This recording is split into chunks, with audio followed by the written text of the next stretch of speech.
Bonjour à vous, c'est Romain Rissoan qui va vous parler d'intelligence artificielle, comment créer une infographie, un graphique, quelque chose d'esthétique avec l'intelligence artificielle. Ça a été un problème pendant un sacré moment et aujourd'hui le problème semble avoir été résolu, même si il faut accepter de passer par une étape intermédiaire qui est la création de code. Alors, d'un point de vue général, voilà ce que je vais vous montrer en moins de 2 minutes, je vais essayer d'être assez rapide.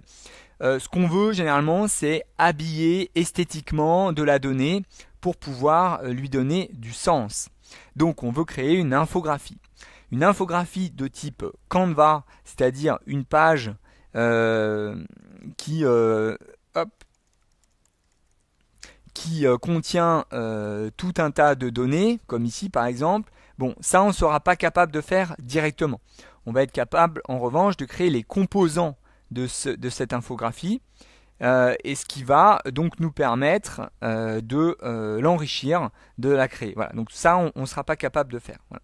On va devoir créer les composants, donc les éléments qui sont dedans, et ensuite vous pourrez recomposer votre infographie. Alors, la première étape, c'est déjà de savoir ce que vous voulez comme composant. Donc, dans mon exemple, je vais taper bar chart trace sur Google. Et puis, donc un bar chart trace, c'est quoi? Un bar chart trace, c'est un graphique comme celui-ci. C'est-à-dire que c'est un graphique qui est en histogramme vertical et qui bouge. C'est-à-dire qui contient des données qui vont bouger dans le temps. Donc en fait, c'est un graphique, on va dire, à 3 dimensions. À 2 dimensions, une dimension horizontale que nous avons en bas et une dimension de changement de taille au regard du temps. Voilà. Alors, donc il faut déjà d'abord savoir ce qu'on veut. Et si jamais on ne sait pas ce qu'on veut, je vous recommande un excellent site qui s'appelle AMChart, qui contient une grosse bibliothèque de graphiques. Vraiment, je trouve super puissant. Une fois que nous avons ça, ce qu'il faut, c'est pouvoir accéder au code de ce graphe. Donc dans mon exemple, le bar chart trace qui est ici contient du code ici. Et donc ce code, on va pouvoir le donner à ChatGPT ou le donner à Claude pour pouvoir lui permettre de générer du coup une infographie sur la base de cet élément-là. Alors, je suis désolé, je voulais le faire en direct, puis comme j'ai oublié d'enregistrer le son, ou j'ai mal enregistré le son, je suis obligé de recommencer ma vidéo, alors je fais court. Alors au début, vous voyez, je lui ai dit, ce sont les sources d'une bar chart trace.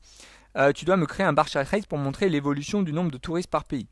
Donc il avait créé ça, mais il n'avait pas créé le graphique. Du coup, je lui ai dit, merci, fais-moi le bar chart trace dans ton visualiseur, s'il te plaît. Il avait créé ça, qui contenait un bouton play qui me permettait de faire évoluer les données.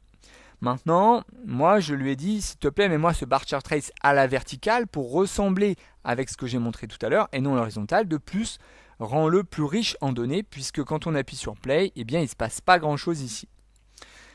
Alors, il a généré quelque chose, mais je ne voyais pas le graphique, donc je lui ai demandé de recommencer. Et là, à ce moment-là, il a produit ceci, qui est donc très satisfaisant. Quand je clique sur Publish, j'obtiens le code, et à ce moment-là, je peux l'envoyer à mon client, l'envoyer à mon interlocuteur, qui peut, sans avoir un compte sur ChatGPT, sans avoir un compte sur cet outil d'intelligence artificielle, consulter ce graphique, le voir comme interactif, et en plus interagir avec celui-ci.